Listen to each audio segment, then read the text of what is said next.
بسم اللہ الرحمن الرحیم نحمده ونصلی علی رسولہ الکریم اما بعد فاعوذ باللہ من الشیطان الرجیم بسم اللہ الرحمن الرحیم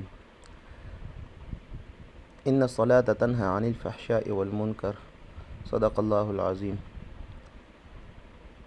نماز ایک ایسی عجیب عبادت ہے کہ قرآن و حدیث میں اللہ پاک نے بہت سے وعدے فرمائے ہیں اس کے ساتھ، اور یہاں تک علماء نے لکھا ہے کہ جس انسان کی نماز بن جاتی ہے اللہ پاک اس کی پوری زندگی بنا دیتے ہیں، اور انسان کی نماز کا اثر اس کی پوری زندگی پر ہوتا ہے۔ اگر مختصر کہا جائے کہ جس کی نماز بن گئی اس کی زندگی بن گئی، تو یہ ایک حقیقت ہے۔ کیسے نماز سے ہماری زندگی بن سکتی ہے؟ تو اس میں ایک بات تو یہ ہے کہ قرآن میں اللہ پاک نے خود ارشاد فرمایا ہے کہ ان الصلاۃ تنہی عن الفحشاء والمنکر، جس کا مفہوم یہ ہے کہ یہ نماز انسان کو بری بات اور فحش کاموں سے روکتی ہے۔ یعنی جس انسان کی نماز بن جاتی ہے ایک مرتبہ، وہ نماز جو اللہ کو مقصود ہے، جو اللہ کو پسند ہے، جس نماز میں اللہ کے ساتھ تعلق ہو، جس نماز میں اللہ کا دھیان ہو، جس نماز میں غیر کی سوچے نہ ہو، اور جس نماز میں مخلوق کی طرف توجہ نہ ہو، تو وہ نماز انسان کو اللہ کے قریب کر دیتی ہے، اور اس میں اللہ کے ساتھ تعلق بن جاتا ہے، اور انسان یوں محسوس کرتا ہے کہ اللہ پاک اس کا دوست بن جاتا ہے، اور پھر وہ اپنے دکھڑے صرف اللہ کو سناتا ہے۔ تو ایسی نماز یعنی حقیقی نماز جو ہوتی ہے، تو یہ نماز انسان کو ہر قسم کے گناہ سے روکتی ہے۔ اب دیکھیے، جب انسان کی نماز بن جاتی ہے تو آٹومیٹکلی اس آیات کی وجہ سے یہ انسان سارے گناہوں سے بچ جائے گا۔ یہ اللہ کا وعدہ ہے، اور اللہ پاک کبھی اپنے وعدے کے خلاف نہیں کرتے۔ قرآن میں اللہ کا وعدہ ہے، اگر تیری نماز بن گئی تو تجھے ہر قسم کے گناہوں سے میں بچاؤں گا۔ اب جب انسان ہر قسم کے گناہ سے بچ جاتا ہے تو اسے کہتے ہیں تقوی۔ گناہوں سے بچنے کا نام ہی تقوی ہے۔ اب جب انسان کے اندر تقوی آ گیا نماز کی وجہ سے، تو تقوی کے بارے میں اللہ پاک کا ارشاد ہے مَن یتق اللہ یجعل لہ مخرجا ویرزقہ من حیث لا یحتسب۔ تو اب دیکھیں اللہ پاک کیا کیا انعامات دیتے ہیں تقوی پہ۔ اللہ پاک نے فرمایا کہ جو تقوی اختیار کرتا ہے، میں اس کے بند راستے کھول دوں گا اور اسے وہاں سے رزق دوں گا کہ اس کے وہم گمان میں بھی نہیں ہوگا۔ کتنی بڑی بات ہے، بند راستے اللہ کھول دے گا، وہ کام جو نہیں ہو رہے وہ ہو جائیں گے، اور اللہ وہاں سے رزق دے گا، حلال رزق پاکیزہ، جہاں سے ہمارا وہم گمان بھی نہیں ہوگا، اور اللہ خوب رزق دے گا۔ اور دوسرا وعدہ اللہ کا کیا ہے تقوی کے بارے میں، مَن یتق اللہ یجعل لہ من امرہ یسرا، کہ جو تقوی اختیار کرے گا، اللہ پاک فرماتے ہیں میں اس کے مشکل کاموں کو آسان بنا دوں گا، ساری زندگی اس کی آسان ہو جائے گی۔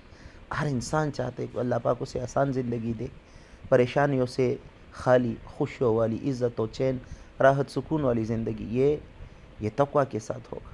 اور تیسری بات، مَن یتق اللہ یکفر عنہ سیئاتہ ویعظم لہ اجرہ، جو تقوی اختیار کرے گا، اللہ پاک فرماتے ہیں میں اس کے گناہوں کو معاف فرما دوں گا اور اس کو اونچے درجے دوں گا۔ تو یہ تقوی۔ اور آخر میں تقوی کے بارے میں اللہ پاک یہاں تک فرماتے ان اکرمکم عند اللہ اتقاکم، کہ اللہ کے نزدیک سب سے بڑا انسان، سب سے عظیم انسان تو وہ ہے جس میں جتنا زیادہ تقوی ہو۔ تو نماز کے بننے سے انسان کے اندر تقوی آتا ہے، اور تقوی آنے سے وہ اللہ کا محبوب بن جاتا ہے۔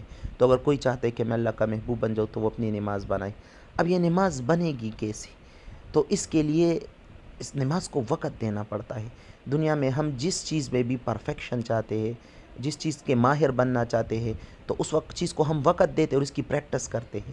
آج تک ہم نے ہر چیز کو وقت دیا، ہر چیز کو وقت دیا، اگر نہیں دیا تو نماز کو نہیں دیا۔ اگر ہم چاہتے ہیں کہ ہماری نماز بنے، اور ہماری نماز ایسی نماز ہو کہ ہمارے سجدے کو دیکھ کے اللہ خوش ہو جائے، ہماری نماز ایسی بنے کہ ہم 2 رکعت پڑھے ہمارے مسائل حل ہو جائے، تو اسی نماز کو سیکھنے کے لیے ہمیں نماز کو وقت دینا ہوگا۔ ہم 2 رکعت نفل پڑھے، اس میں خوب اللہ کے دھیان کی کوشش کرے، اگر اس میں کمی بیشی ہو تو پھر 2 رکعت اور پڑھے، اگر اس میں کمی بیشی ہو تو پھر 2 رکعت اور پڑھے۔ اس طرح روزانہ کم از کم ہم 8، 10، 12 رکعت نماز پڑھا کرے، 4 رکعت پڑھا کرے، 2 رکعت پڑھا کرے۔ تو نماز کو وقت دیا جاتا ہے، ہم وقت دیں نماز کو، 2 رکعت نماز پڑھے، اگر اس میں دھیان نہ بنے تو پھر اس نیت سے دو پڑھے کہ کیوں میرا دھیان نہیں بن رہا. اور اگر ہم چاہتے کہ نماز میں ہمارا دھیان بنے تو ہمیں اپنی نظر کی حفاظت کرنی ہوگی، کیونکہ علماء فرماتے ہیں، روایت میں بھی اس طرح ان کا خلاصہ یہ ہے کہ جس انسان کی نظر کی حفاظت ہو تو دنیا کے سارے شیطان مل کر اسے گمراہ نہیں کر سکتے. اور جس انسان کی نظر یعنی وہ بد نظری کرنے لگے، بے لگام ہو جائے، تو دنیا کے سارے بزرگ اور اولیاء مل کر اسے ہدایت نہیں دے سکتے. تو ہم اس کے ساتھ نظر کی حفاظت کریں، ہم تنہائیوں میں اللہ کا ذکر کریں تھوڑا سا، اس سے ہماری نماز بن جائے گی. واللہ نماز سے ہماری پوری زندگی بن جائے گی، ہماری دنیا بھی بن جائے گی، ہماری آخرت بھی بن جائے گی. اور اس کے لیے ایک آخری بات میں آپ کو عرض کروں، ایک آسان سا وظیفہ اس کے لیے، ایک آسان سا طریقہ اس کے لیے کہ ہماری نماز بن جائے. ہم جب بھی نماز کے لیے آئے تو 10 منٹ پہلے مسجد میں آئے اور تھوڑا سا بیٹھ کر یوں سوچے اس کچھ باتوں کو، اور وہ باتیں سوچے جو ایک بزرگ نے، عصام رحمۃ اللہ علیہ نے ایک بزرگ دوسرے حاتم رحمۃ اللہ علیہ سے پوچھا تھا کہ آپ نماز کیسے پڑھتے ہیں؟ تو انہوں نے فرمایا کہ میں بڑی تسلی سے اور خشوع و خضوع کے ساتھ وضو کرتا ہوں، یعنی ساری آداب کو پورا کرتا ہوں، مطلب مسواک کے اور دعاؤں کے ساتھ اور صحیح طریقے کے ساتھ وضو کر کے نماز کی جگہ جب آ جاتا ہوں تو میں تھوڑا سا رک کر یہ سوچتا ہوں کہ یہ میری زندگی کی آخری نماز ہے اور مجھے اللہ کے سامنے پیش ہونا ہے. یہ میری زندگی کی آخری نماز ہے، اللہ کی نظر میرے دل پہ ہے، اللہ میرے دل کو دیکھ رہے کہ میرے دل میں کیا ہے، اور میرے دل کا کعبہ وہ اللہ کی ذات ہے، اور میں پل صراط پہ کھڑا ہوں، اور میرے ایک طرف جنت ہے، دوسری طرف جہنم، اور موت کا فرشتہ میرے پیچھے کھڑا ہے، اور اسی نماز کے بعد میری روح قبض کر لے گا. یہ میری زندگی کی آخری نماز ہے اور اس نیت سے میں یہ نماز پڑھتا ہوں. تو ہم بھی تھوڑا سوچیں، اگر ہم اس نیت سے اپنی کوئی نماز پڑھیں گے کہ یہ میری زندگی کی آخری نماز ہے، تو سوچیں ہم وہ نماز کیسے پڑھیں گے. تو اس انداز سے میں پھر نماز پڑھتا ہوں، بزرگ نے فرمایا، اور معنی کے سوچ کے ساتھ ساتھ میں نماز پڑھتا ہوں، اور عاجزی کے ساتھ رکوع سجدہ کرتا ہوں، یہ سوچ کر کہ میں اللہ کے سامنے جھک رہا ہوں، اللہ کے قدموں میں سجدہ کر رہا ہوں، اور اس انداز سے نماز پورا کرتا ہوں، اور پھر اللہ سے دعا مانگتا ہوں اس امید سے کہ شاید اللہ میری نماز قبول فرمائے. اور ڈر بھی ہوتا ہے کہ پتہ نہیں یہ نماز قبول ہوگی یا نہیں. تو جو سامنے بزرگ نے پوچھا تھا کہ آپ نماز کیسے پڑھتے، تو انہوں نے پوچھا کہ آپ کتنے عرصے سے یہ نماز پڑھے، تو غالباً نے کہا کیونکہ 30 سال سے یا کتنا. تو وہ بزرگ رونے لگے اور فرمایا مجھے تو ایک نماز بھی ایسی نصیب نہ ہوئی.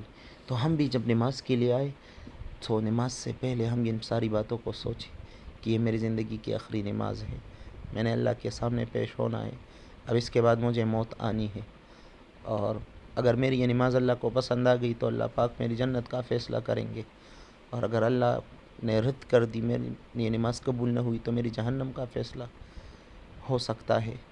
اور ویسے بھی روایات میں ہے کہ جو نماز ہم خشوع خضوع کے بغیر پڑھیں تو وہ نماز انسان کے چہرے پہ مار دی جاتی ہے، منہ پہ مار دی جاتی. اور ہم وہ روایت بھی نماز سے پہلے یاد کریں کہ جب انسان نماز پڑھتا ہے تو اللہ کی طرف متوجہ ہو جاتا ہے، علماء فرماتے ہیں، اور جب اللہ پاک بھی اس کی طرف متوجہ ہو کر پوچھتا ہے کہ کہو میرے بندے کیا کہنا چاہتے ہو، اور یہ نماز میں اللہ کی طرف متوجہ، اللہ بھی اس کی طرف متوجہ ہے. اب جب اس کی توجہ کسی دوسری طرف چلی جاتی ہے، اپنے چیزوں اپنے کام کی طرف، تو اللہ پاک پہ ایک بار اس کو آواز دیتے ہیں، یبن آدم الی من تلتفت، اے آدم کے بیٹے میری طرف متوجہ ہو جا، میرے بندے میری طرف متوجہ ہو جا. اور اگر ایک مرتبہ بھی اس کی توجہ نہ جائے تو اللہ پاک دوسری مرتبہ اللہ پاک آواز دیتے ہیں، یبن آدم الی من تلتفت، اے میرے بندے، اے آدم کے بیٹے میری طرف متوجہ ہو جا. یعنی تجھے کس چیز نے مجھ سے غافل کر دیا کہ میرے گھر میں آ کر میرے سامنے کھڑا ہو کر، جہاں نماز پہ کھڑا ہو کر میرے سامنے تو کسی غیر کی چیزوں کو سوچ رہا ہے، غیر کو سوچ رہی ہے، دنیا کی چیزوں کو سوچ رہا ہے. کتنا بڑا ظلم ہے اللہ کے سامنے کھڑا ہو کر اللہ کے غیر کو سوچنا. اللہ پاک ناراض ہوتے اس بات سے بہت زیادہ. اگر یہ نہیں تو تیسری بار اللہ پاک پھر آواز دیتے ہیں، یبن آدم الی من تلتفت الی من هو خیر منی، اے میرے بندے تجھے مجھ سے اچھا کون ملا جو تو اس میں گم ہو کر مجھے تو نے چھوڑ دیا. میرے سامنے کھڑے ہو کر میرے غیر کو سوچتا ہے، کتنا بڑا ظلم ہے۔ تو جب تیسری مرتبہ کہنے پہ بھی اللہ کی طرف متوجہ نہیں ہوتا تو اللہ پاک فرماتے اتترکوہ وصلاتہ، جاؤ یہ اور اس کی نماز اور اس پہ منہ پہ پھینک دی جاتی ہے۔ تو اللہ پاک ہمیں اسی نماز سے بچائے۔ تو آسان ترین طریقہ نماز کا یہ ہے کہ ہم ہر رکن میں 3 بار یہ سوچے کہ اللہ مجھے دیکھ رہا ہے اور اللہ کی نظر میرے دل پہ ہے۔ ہر رکن مطلب قیام میں 3 بار، جب ہم اپنی اکیلے نماز پڑھے تو اس وقت تک ہم رکوع میں نہ جائے جب تک کہ 3 بار تسلی سے ہمارا دل یہ مان نہ جائے کہ اللہ مجھے دیکھ رہا ہے، اللہ مجھے دیکھ رہا ہے، اللہ مجھے دیکھ رہا ہے۔ پھر جب ہم رکوع میں جائے اس وقت تک رکوع سے نہ اٹھے جب تک کہ 3 بار ہمارا دل یہ مان نہ جائے کہ اللہ مجھے دیکھ رہا ہے، اللہ مجھے دیکھ رہا ہے، اللہ مجھے دیکھ رہا ہے۔ اس طرح ہم سجدے میں جائے، اس طرح ہم قاعدے میں اس وقت تک دوسرے رکن میں نہ جائے جب تک کہ ہمارا دل یہ مان نہ جائے کہ اللہ مجھے دیکھ رہا ہے۔ جب ہماری نماز بن گئی، ہماری پوری زندگی بن جائے گی۔ نماز سے مسائل حل ہوتے ہیں۔ نماز میں نبی صلی اللہ علیہ وسلم کی آنکھوں کی ٹھنڈک ہے، اور نماز یہ اللہ نے تحفہ دیا ہے، اور اس تحفے کے لیے نبی صلی اللہ علیہ وسلم کو آسمانوں پہ بلائے۔ اللہ ہمیں صحیح نماز پڑھنے کی توفیق عطا فرمائے۔